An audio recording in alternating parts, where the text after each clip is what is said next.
That's another tune from the Richie McCaw playlist. There were no surprises. Picked it yesterday, picked it ages ago. Richie McCaw, New Zealander of the Year, joins me now. Richie, congratulations. Thank you. How many times has someone said that to you today so far? Oh, a few, but you never get sick of that, I must say. No, I bet. You wouldn't have been surprised. Everyone talks about how humble you are, but like last night, did you know you had it really? No, not really. Like I think if you turned up thinking that, and then you hear all the stories about obviously the two other finalists, but actually the thing that really amazed me is what great things Kiwis do. You know, there was all sorts of awesome stories that were pretty inspiring. So, when you start hearing that, you sort of feel like, geez, I just play rugby. You know, and I haven't done saved the world or done anything like some of these other people have done. So it's very. You know, to win the award amongst those sort of people is pretty special. Well, it shows what New Zealand thinks of you, though, doesn't it? But you must have known that already, did you?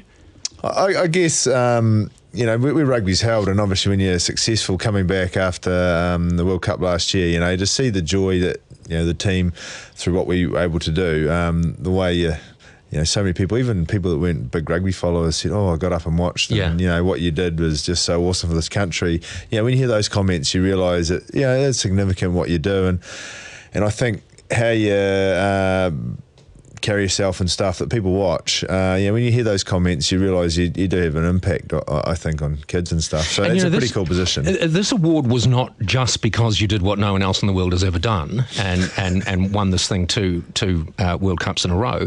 It is because of the way you carried yourself and the way you managed people. Do you know where that came from? Not really. I think you learn it. Like when I first became an All Black, you want to prove yourself, and you're sort of worried about how you're going and probably not so much thinking about everyone else, but when you get in a role as captain, you almost get more pride out of seeing the team do well. And it doesn't actually matter so much whether you have, played absolutely your best or not. It's actually if the team does well, that's where you get a real sense of pride to know that you had quite an influence over that during the week or whatever. And then take it off the field, where you can have quite an influence on kids, some of the feedback you get that, a small little thing you do, and all of a sudden, you get a feedback later how much of an impact you had, that blows you away. And you don't take for granted those sort of, that position you're in.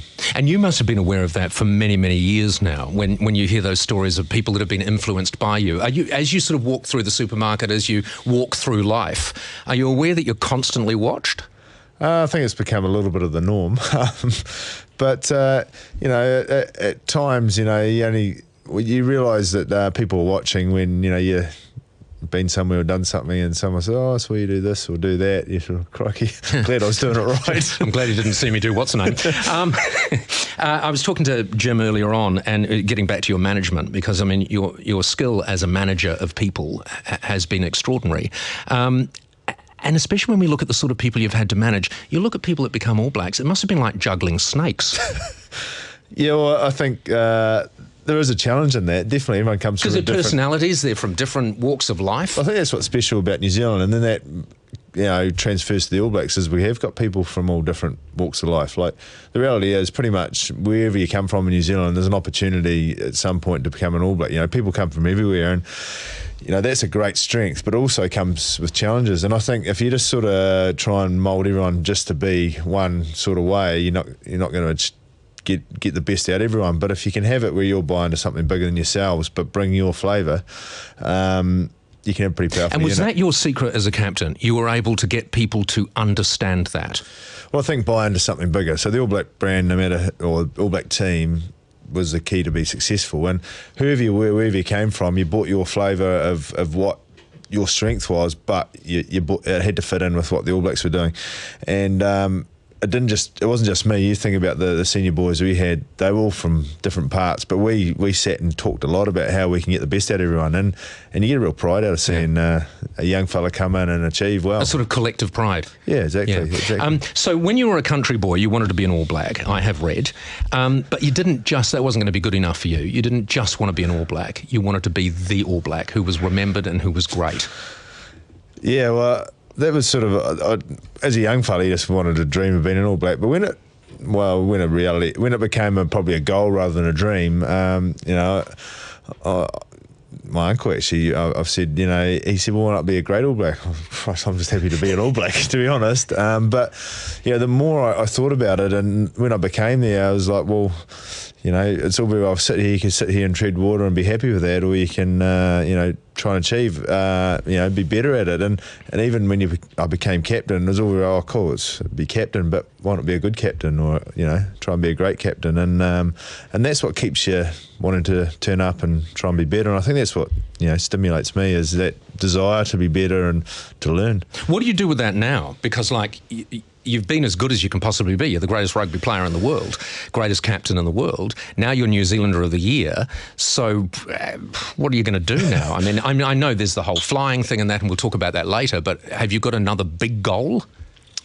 I've got a few things that I want to do. The flying's one of them, but I sort of like, there's the one chapter you sort of close, and as you say, still pretty young, so there'll be other things out there that the big thing is trying to replace rugby and find something that's going to give you the same thrill you had with rugby. If you try and replace it, you can always be disappointed, but other things will give you different things. And the first challenge I've got is this God's Own venture race. Like, I'm right out of my depths, to be honest, but that's... Does part of you wish you hadn't said yes? There's been a couple of times I've wondered, but that part of me is saying yes is the first hurdle. Once you're in, then you go, committed. How do I do it well, or do it so you don't make an idiot of myself and my teammates. But that's I guess that's what life's about, is getting yourself to the edge and going, well, how good can I handle it? Okay, the great leveller in your life, is it your mum? Yeah, both my mum and dad, they're hugely supportive, and they were there enjoying it last night. They really enjoyed it, but they, I guess the values you grow up with and how you hold yourself, that comes from home. Yeah, you learn that from an early age, and they've always been hugely supportive, but made sure that reality's there too. Your mum's always said he might be the greatest All Black in the world, but he still has to do the dishes at home. But now you're the New Zealander of the Year. Will you be able to say to her, I'm sorry, New Zealander of the Year doesn't do dishes, Mum? I don't know whether that'll go down that well, to be fair. And you better buck up your ideas in the kitchen, Mum, too, because New Zealander of the Year doesn't eat this stuff. All right, we'll be back with Richie in just a moment, find out what he's going to do now. What even is that song, Phil? What is that? What? It's Wagon Wheel. It's from Richie's medicine show. Yeah. Okay, so it's another one of Richie's, but I've never heard it before. Crazy music. Anyway, Richie is back with us, New Zealander of the Year. I said earlier on, did you ever see that show or hear that show, Kids Say the Darndest Things? Sometimes people ask questions out of the blue, so I said, if you've got any crazy questions for Richie. We got a couple. For instance, Lily, who's 6 years old, wants to know what your favourite helicopter is. That's a good question. I quite enjoy, there's a new little gimbal Cabri, little two-seat... the gimbal Capri. Cabri. Yeah. So, that's pretty cool. What are they worth? What's going to set you back? About 500. Really? Yeah, quite cheap. I mean, because you'd get a really nice Cessna for 500, wouldn't you, that you could take other people around in? Yeah, probably get 3 of them. 3 Cessnas, yeah. See, that's the way I'd go. If you weren't named New Zealander of the Year, who would you have chosen? Well, that's a pretty loaded question. It's come from someone else, an unnamed listener.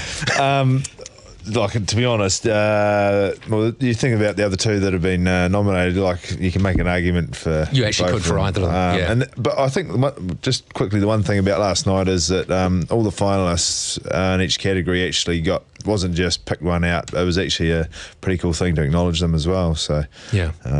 But yeah. And a lot of effort was made to acknowledge them because they were all great people.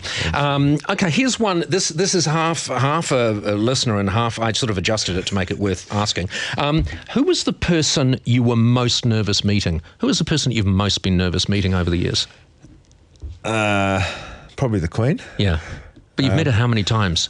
2 or 3. 3. Yeah. But, you get told all the protocol, what to say, and then... It goes out the window. It goes out the window. Hello. That's about all I had, to be fair. Then she moved on. But she's pretty keen, though, isn't she? I mean, she's a fan of rugby, for a start. Has there ever been a time when she's asked you a question that stumped you? Not really. The actual...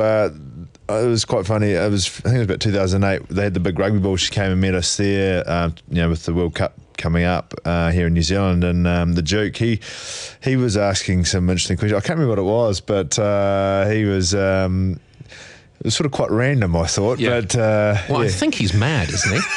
I didn't say that. Would that be your assessment, Richie?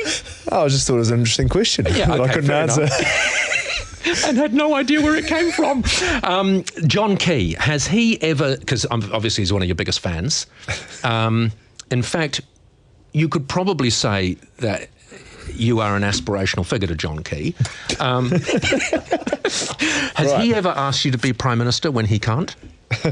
No, he hasn't actually, to be honest. I don't know whether I want that either, to be honest. Well, you don't really, do you? It seems like you don't. Well, yeah, straight away split your fan base in half, don't you? Straight away people say, I used to like Richie, but clearly he's not a socialist.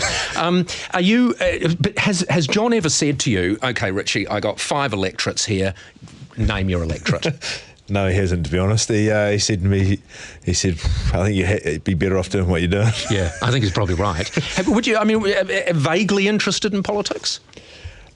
When I say interested, I keep an eye on what's going on, and I guess you want to see this country doing well, so you're sort of keeping. But in terms of wanting to be in there amongst it, no, not at all. That was moving towards a yes. Then I thought it wasn't a yes. That was it was on the cusp. I watch what happens on TV. That's about it. Yeah. In terms of flying, just quickly, because helicopters, I understand. Planes, I absolutely understand. Gliders. Because why are you attracted to gliders? It just doesn't seem to make any sense to me. I guess my family have always been involved in it, and you get in a helicopter or an aeroplane, you can turn the engine on and go somewhere. A glider is like a sport. You go, turn up, you put a day aside, and you're getting somewhere and getting home is pretty rewarding. And the people that are in it, it's like all the different sort of hobbies you have. Passionate people from all walks of life, and I think part of gliding which makes it special is the people you So is it totally different kind of flying? It's a totally different thing. Yeah, like you can take off and think you're going somewhere one day and you don't get there. Yeah. And, it's like ballooning. It's a little bit, but you go a lot further than ballooning. Yeah. But being able to read the weather and figure out how to get there is pretty cool. How many children do you want? Do you know? Oh, I don't know. No, not really. No, I haven't even thought about that, to be honest. Here's the thing. Your daughter is one day going to say, Dad, why are you so much older than all the other dads? Because, you've spent so much time achieving hugely that you're going to be a slightly older dad.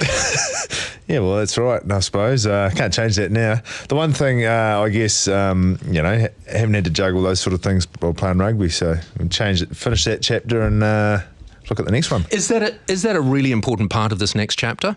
Do you think so? Marriage and just family? Oh, absolutely. Everything changes a bit, when you're in the rugby sense, pretty selfish, that's one thing that helps you be successful is, but going forward, with Gemma around and you think about other people, and I've had to make sure I'm... you change your ways from being a selfish bugger to... change a lot of ways, I expect. Richie, there's a little present from me, thank you. Just to go with all your other very valuable cups and awards. Appreciate that. And congratulations again. Thanks so much for joining us. Appreciate it. Richie McCaw, New Zealander of the Year.